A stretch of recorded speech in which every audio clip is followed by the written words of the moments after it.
옆에 분이 인사합시다. 전도하라고 살려주셨습니다. 저와 여러분의 죄와 죽음 문제를 해결하시기 위해서 십자가 위에서 처절하게 죽으신 그 예수님은 3일 후에 사망의 권세를 깨뜨리시고 다시 살아나셨습니다. 그리고 그날 저녁에 두려움에 떨고 있는 제자들에게 찾아오셨어요.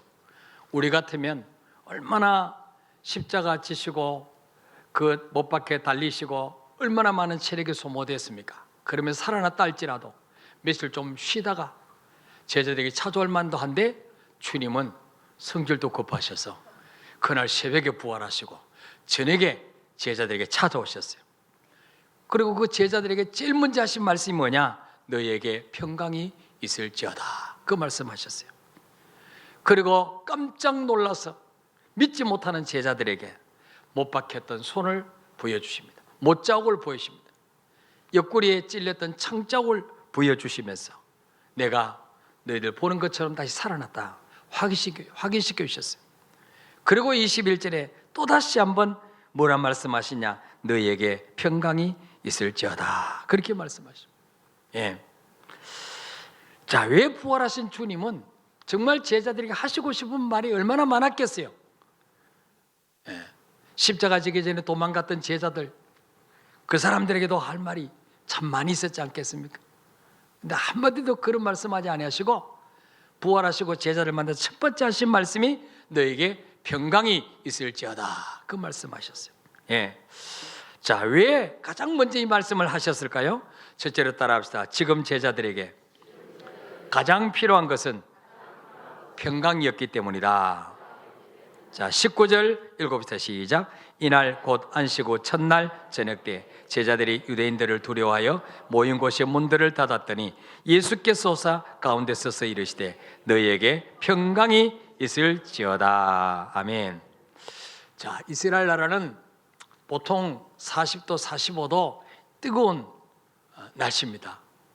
그 당시에 에어컨도 없고 정말 못 열어놔도 정말 너무너무 더워서 힘들 지경인데 이 제자들은 문을 꽁꽁 걸어 잠그고 있었어요. 창문까지 다 닫았어요. 왜 그렇습니까? 유대인들을 두려워해서. 예수님을 죽인 유대인들, 우리도 죽이러 올지 몰라.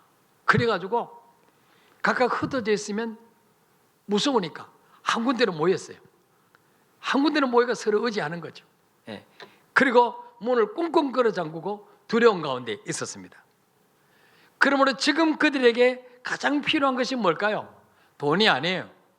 맛있는 음식이 아니에요. 평안입니다. 평안. 그래서 주님이 그들에게 가셔서 첫 번째 하신 말씀이 너에게 평강이 있을지어다, 그 말씀하신 거예요. 저와 여러분도 마찬가지예요. 우리 이 땅에 사는 동안에 필요한 게 많죠.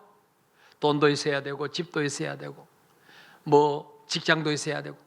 그러나 여러분, 아무리 많은 것을 가지고 있다 할지라도 그 마음에 평안이 없으면 절대로 행복한 사람이 아니에요.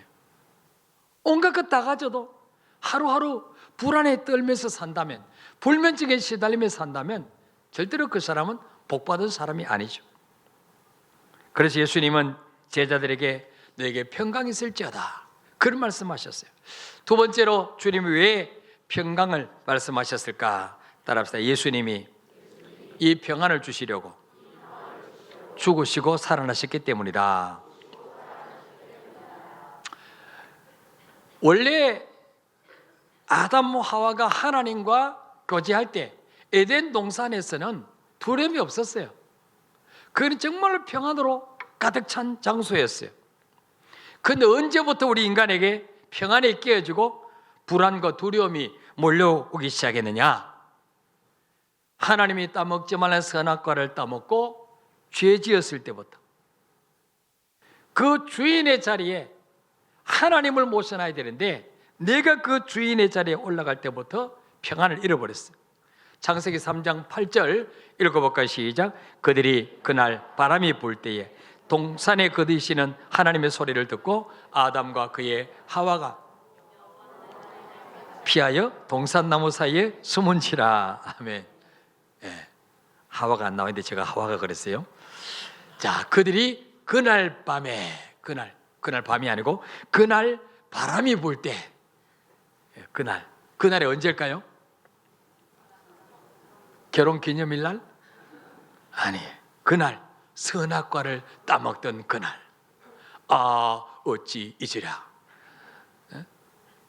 하나님을 주인의 자리에 모셔놔야 되는데 내가 주인이 되려고 독립운동을 한 날, 그날 선악과 따먹고 나니까 하나님 말씀이 생각났습니다. 하나님이 너무 무서운 거야. 그래서 여호와의 낯을 피하여 동산나무 사이에 숨었다 그랬어요. 예. 그전에는, 죄가 들어오기 전에는 하나님 음성이 반가웠어요. 하나님과 아무 거리낌이 없었어요. 근데 죄 짓고 나니까 하나님이 두렵기 시작한 거예요. 오늘 우리도 마찬가지죠. 예. 일주일 동안 늘 주님과 동행하면 교회 나오는 게 전혀 부담스럽지 않아요. 두렵지 않아요. 정말 주님 보고 싶어서, 만나고 싶어서 맨 앞자리에 일찍부터 나와서 앉아있죠.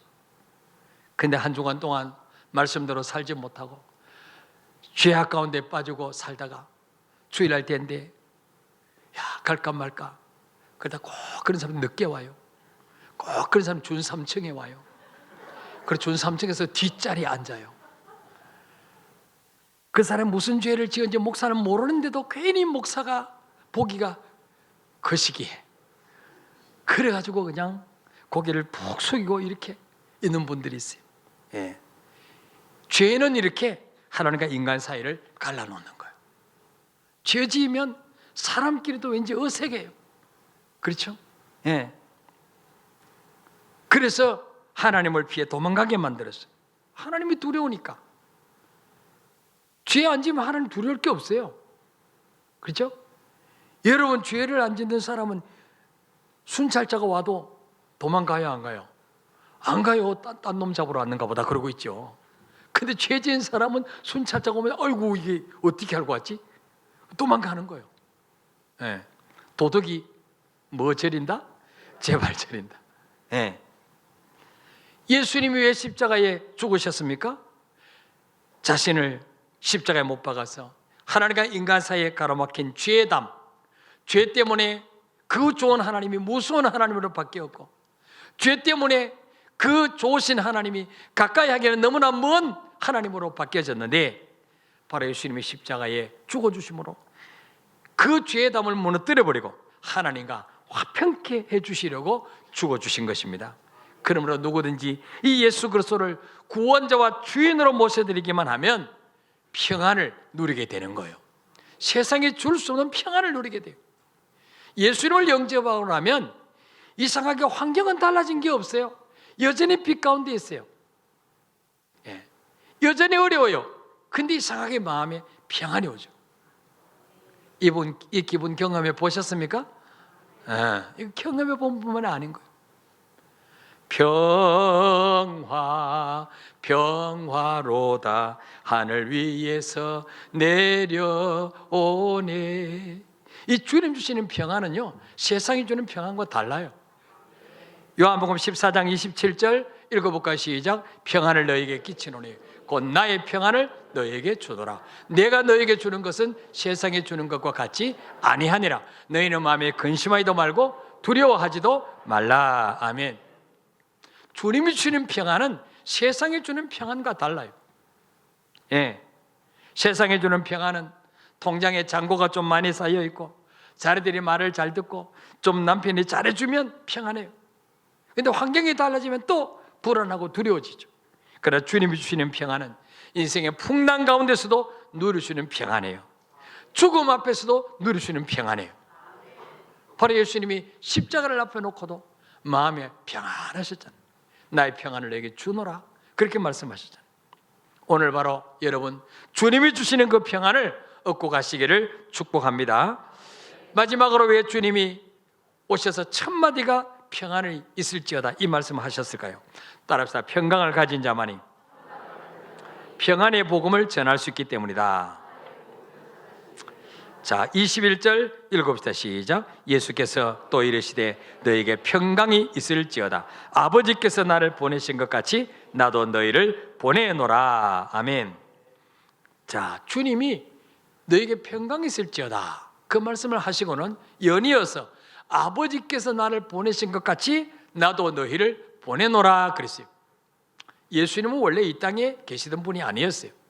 하늘에 계시던 분인데 하나님이 이 땅에 보내셨어요. 왜 보내셨을까요? 죄인을 구원하시려고. 네가 저 세상에 내려가서 인간을 구원해라 보내셨어요. 네.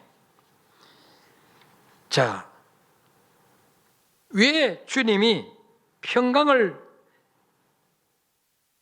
평강이 있을지어다 말씀하시고는 나도 너희를 보내노라 그런 말씀하셨냐? 평안을 가진 자만이 부활의 예수님을 전할 수 있다는 거예요. 주님 만나고 내 마음의 평안, 행복을 맛본 사람만이 예수 그리스도를 증거할 수 있다는 거예요. 왜 예수님이 영접하면 평안이 생깁니까? 내 인생을 책임져 줄 분이 내 안에 계시니까. 어떤 문제를 만나도 기도하면 응답해 주실 분이 내 안에 계시니까. 세상 끝날까지 나와 함께 하실 분이 계시니까. 이상하게 마음이 평안이 오는 거예요. 예. 자, 그래서 부활하신 주님의 관심은 뭐냐? 지금까지 제자들은 주님을 따라다니면서 저 예수가 바로 하나님이시구나.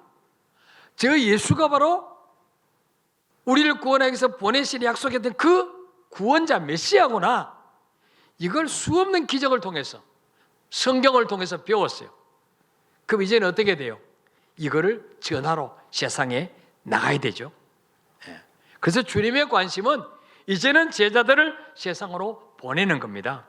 그래서 주님은 승천하실 때도 마태복음 28장 19절에 다른 말 하지 않았습니다. 그러면 너희는 가서 모든 민족을 제자로 삼으라 그 말씀하셨어요. 마태복음 10장은 예수님께서 12제자를 부르셔서 권능을 주시고 제자로 파송하시는 내용이 기록되어 있는데, 자 10장 1절 읽어봅시다. 시작. 예수께서 그의 12제자를 부르사 더러운 귀신을 쫓아내며 모든 병과 모든 약한 것을 고치는 권능을 주시니라. 아멘. 자, 왜 예수님이 12제자를 부르시느냐? 더러운 귀신을 쫓아내며 모든 병과 모든 약한 것을 고치는 권능을 주시려고 제자를 부르셨어요. 권능 주셔서 뭐 하시려고요? 어디에 써먹으려고요? 마태복음 10장 6절에 이스라엘 집에 잃어버린 양에게로 가라. 이스라엘 집에 잃어버린 양, 하나님의 선택받은 구원 주시기로 작정된 백성인데 지금 세상에서 방황하고 있는, 길을 찾지 못하고 방황하고 있는 잃어버린 양들에게로 그들을 보내시려고 부르신 거예요. 12제자를. 그러니까 제자들은 보내심을 받기 위해서 부르심을 받았고 보내심을 받기 위해서 권능을 주신 것입니다. 주님이 제자들을 한 사람 한 사람 부르셨듯이 저와 여러분도 세상 가운데 빠진 우리를 부르셨어요. 오라, 수고하고 무거운 짐진 자들아 내게로 오라, 내가 너희를 쉬게 하리라. 그래서 주님 음성 듣고 오신 거예요. 내가 예수 믿은 것처럼 보이지만은 아버지께서 오게 하지 아니하시면 아무도 내게 올 자가 없느니라. 주님이 부르셔서 예수 믿게 된 줄 믿습니다. 그 왜 부르셨느냐? 첫째는 하나님을 만나게 하시려고, 하나님의 은혜 받게 하시려고. 그죠? 그 다음에 어떻습니까? 이제 하나님 만났고 은혜 받았으면 계속 교회만 있으면 안 돼요. 이제 나가야 돼요. 세상으로 나가야 돼요. 그래서 잃어버린 양을 건져내야 돼. 찾아내야 돼. 이 일하라고 우리를 구원하시고 부르신 줄 믿으시길 바랍니다. 마가복음 3장 13절부터 보면 예수님이 12제자를 세우신 장면이 나오는데, 자 읽어볼까요? 시작. 또 산에 오르사 자기가 원하는 자들을 부르시니 나 온지라. 아멘. 자기가 원하는 자를 부르셨어요. 자, 왜 부르셨냐? 14절 이유가 나오죠. 시작. 이에 12를 세우셨으니 이는 자기와 함께 있게 하시고 또 보내사 전도도 하며. 아멘. 자, 예수님이 제자를 부르신 첫 번째 목적이 뭐냐? 자기와 함께 있게 하시고 주님과 함께 같이 살려고. 저와 여러분도 주님 왜 부르셨냐? 같이 살려고. 왜? 사랑하니까. 사랑하면 같이 살고 싶잖아요. 예, 주님이 가진 모든 걸 주고 싶잖아요. 그래서 같이 살려고 우리를 부르셨어요. 우리가 늘 주님과 같이 살면 어떤 일이 벌어질까요? 모세처럼 얼굴에 광채가 나죠. 모세가 40일 동안 십계명 받으려고 시내산에 올라가서 하나님과 같이 있다 내려오니까 얼굴에 광채가 났어요. 다른 사람이 눈이 부셔서 얼굴을 볼 수가 없었어요. 옆에 사람 얼굴을 한번 쳐다보시면 광채가 나는가? 막 싸나운 냄새가 나는가? 예. 일주일 동안 주님과 동행한 사람은 얼굴에서 막 광채가 나요. 광채가. 술을 많이 먹어서 얼굴이 벌건 거하고 다른 거예요. 광채가 나요. 광채. 주님과 한 주간 동안 동행하면 주님이 나와 함께 하신 증거가 막 나타나겠죠. 증거가 나타나면 어때요? 이게 자랑하고 싶어서 입이 건질건질해. 사람 만나면 묻지도 않았는데 내가 말이야 이번 주에 말이죠, 이렇게 기도했는데 하나님 이렇게 응답해 주셨다. 이번 주에 말 하나님이 우리 남편에게 이렇게 역사하셨다. 묻지도 않는데 막 입이 건질건질해. 자랑하고 싶어서. 그게 뭐예요? 전도예요. 전도. 그게 전도예요. 하나님 나와 함께 하신 증거를 간증하는 게 전도 아닙니까? 그래서 뭐예요? 주님이 두 번째 부르신 목적이 뭐예요? 14절에 보니까 따라합시다. 또 보내사 전도도 하며. 네. 우리 세상으로 보내셔서 전도하시기 위해서 우리를 부르셨다는 거예요. 그 다음에 15절에 왜 부르셨냐? 읽어봅시다. 시작. 귀신을 내쫓는 권능도 가지게 하려 하심이라. 아멘. 우리가 예수 그리스도를 자랑하고 예수 그리스도가 전능자다, 그분의 모든 문제 해결자다, 예수 만나면 어떤 문제도 해결된다, 당신은 어떤 질병도 치료받을 수 있다, 이렇게 뭡니까? 선포하면 주님 우리에게 뭘 주십니까? 권능을 주시는 거예요. 그래서 귀신을 쫓아내는 권세를 우리에게 주시는 거예요. 그래서 우리가 전도자가 그 사람에서 기도하면 신유의 은사 받은 것도 아닌데 치료가 막 나타나는 거예요. 왜? 내가 능력이 있어서 그런 게 아니고 예수 그리스도가 살아계심을 증거하기 위해서, 예수 그리스도가 살아계심이 증거되기 위해서 주님이 일하시는 거예요. 그래서 주님은요 전도자를 통해서 일하신 줄 믿으시길 바랍니다. 우리가 복음 전할 때 입에 권세를 주시고 그 입에서 나오는 말씀에 따르는 표적을 주시겠다고 마가복음 16장에 말씀하셨어요. 따르는 표적이 따르겠다 했어요. 예. 자, 이렇게 하나님께서 권능을 주셔서 보내시는 곳이 어디입니까? 바로 세상의 세상. 예. 요한복음 17장 18절 읽어볼까요? 시작. 아버지께서 나를 세상에 보내신 것 같이 나도 그들을 세상에 보내었고. 아멘. 하나님이 예수님을, 하늘에 계시는 그분을 이 세상에 보내신 것처럼 예수님도 그 제자들을 세상에 보냈다 그랬어요. 주님은 우리를 보내신 곳은 교회가 아니에요. 기도원이 아니에요. 물론 때로는 주님과 더 깊은 교제를 하기 위해서 기도원으로 가야 될 때도 있습니다. 그러나 우리가 교회에 나서 하나님을 만나고 힘을 얻고 은혜 받고 성도와 교제를 통해서 위로를 얻었으면 이제는 우리가 뭡니까? 세상으로 나가야 되죠. 교회만 있으면 안 돼요. 세상으로 나가야 돼요. 그래서 뭡니까? 가라, 너는 가라, 주의 이름으로. 거칠은 광야 위에 꽃은 피어나고 세상은 내 안에서 주님의 영광 보리라. 강하고 담대하라. 세상 이기신 주 늘 함께 너와 동행하시며 내게 새 힘 늘 주시리. 전도하는 자에게 새 힘을 주시는 거예요. 동행해 주시는 거예요. 예. 자, 우리가 보내받은 세상은 어떤 곳입니까? 이 세상 신이, 마귀가 믿지 않는 자들의 마음을 혼미하게 하는 곳이에요. 육신의 정욕과 안목의 정욕과 이색의 자랑으로 넘쳐나는 곳입니다. 음란과 부정과 미움과 갈등과 반목이 있는 곳입니다. 진리를 거부하고 믿는 자를 핍박하는 곳이 바로 이 세상입니다. 그래서 주님은 12 제자를 보내시면서 마태복음 10장 16절에 뭐라 말씀했습니까? 내가 너희를 보냄이 양을 이리 가운데 보냄과 같도다. 무슨 말씀이에요? 우리 성도와 세상의 관계는 양과 이리와 같다는 거예요. 양은 어떻습니까? 가장 온순합니다. 힘이 없습니다. 공격 무기가 없습니다. 그냥 잡아먹히는 거예요. 반면에 이리는 어떻습니까? 선합고 간교한 짐승입니다. 끊임없이 양을 공격합니다. 우리는 양으로서 이리때가 득실거리는 이 세상의 보냄을 받았습니다. 자, 세상 사람들은 우리를 좋아할까요? 미워할까요? 예? 미워해요. 같은 가족인데도 나 혼자 예수 믿으면 가족들이 나를 좋아해요, 미워해요? 미워해요. 같은 직장 동료인데도 예수 믿는 사람은 괜히 미워해요. 왜? 자기들하고 다르니까. 뭐가 달라요? 영이 다르잖아요. 마지막 가는 종착지가 다르잖아요. 역사하시는 분이 다르잖아요. 그러니까 괜히 미워하는 거예요. 세상 사람들 자기하고 똑같은 사람을 좋아해요. 같이 술 마시고 같이 춤추고 같이 거짓말하고 같이 죄 지어주면 친구야 그래요. 친구야 그래요. 근데 그들과 다르게 살면 괜히 입을 비축거려. 싫어하는 거예요.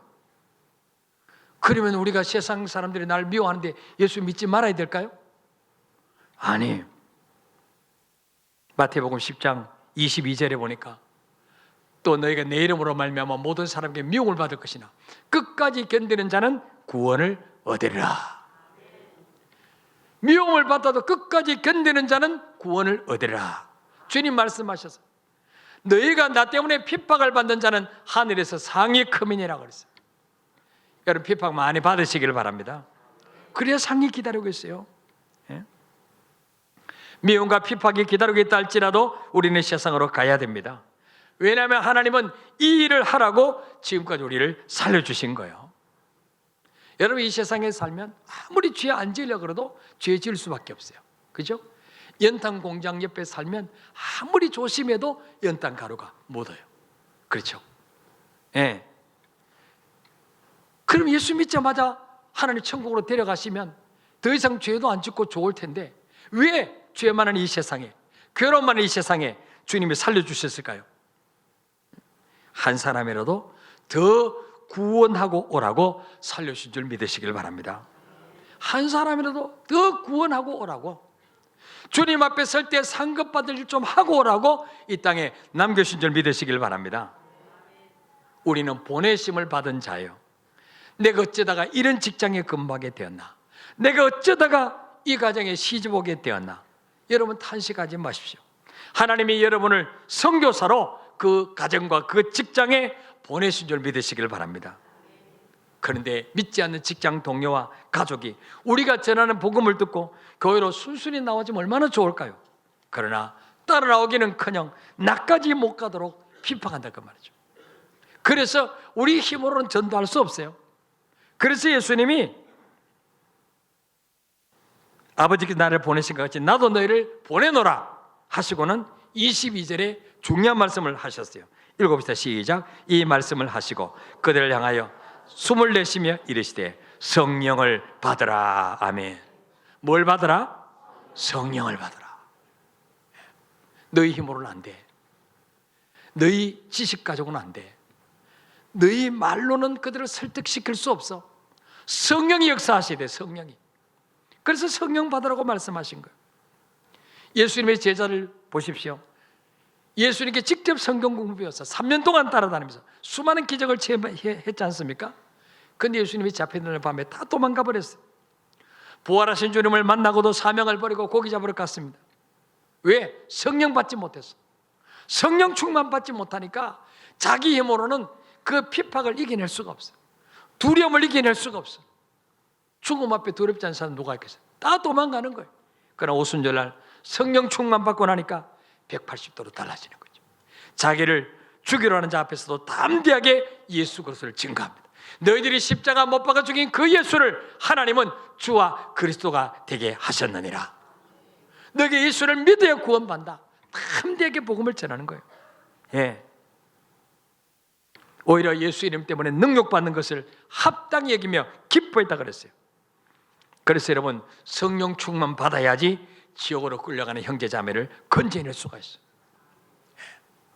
그래서 여러분, 전도를 나가기 전에 주여, 나는 소심해요.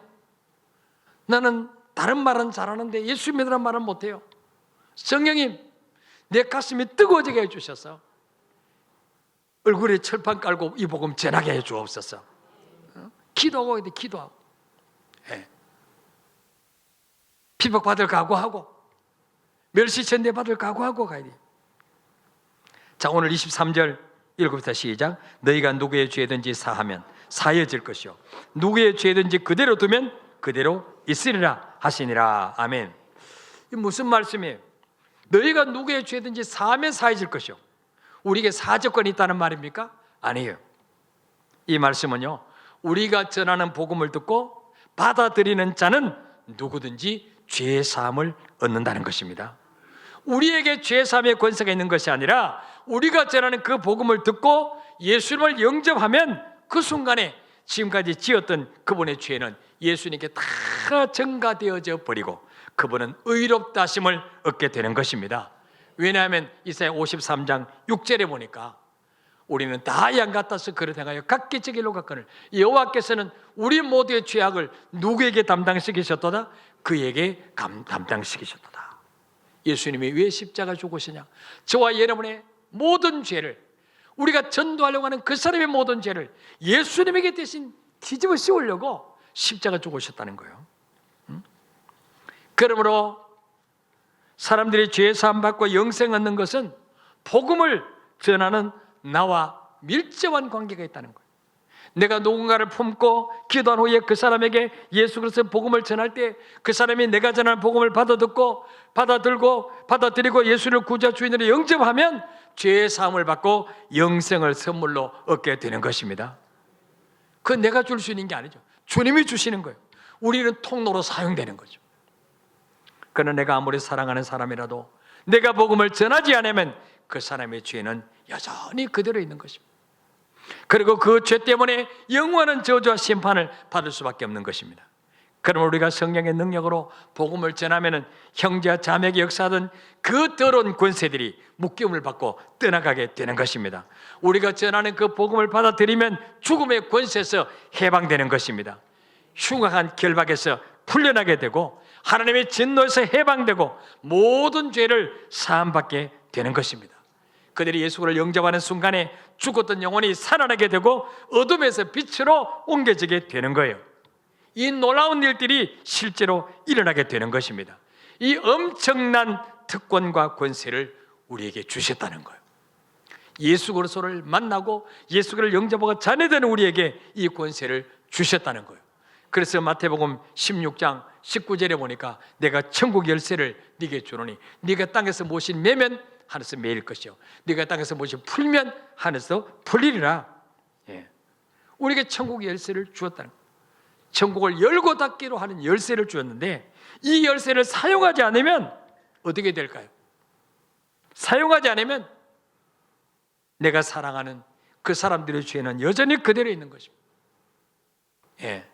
내 남편의 죄, 내 아내, 내 자녀, 내 친구의 죄는 여전히 그대로 있는 거죠.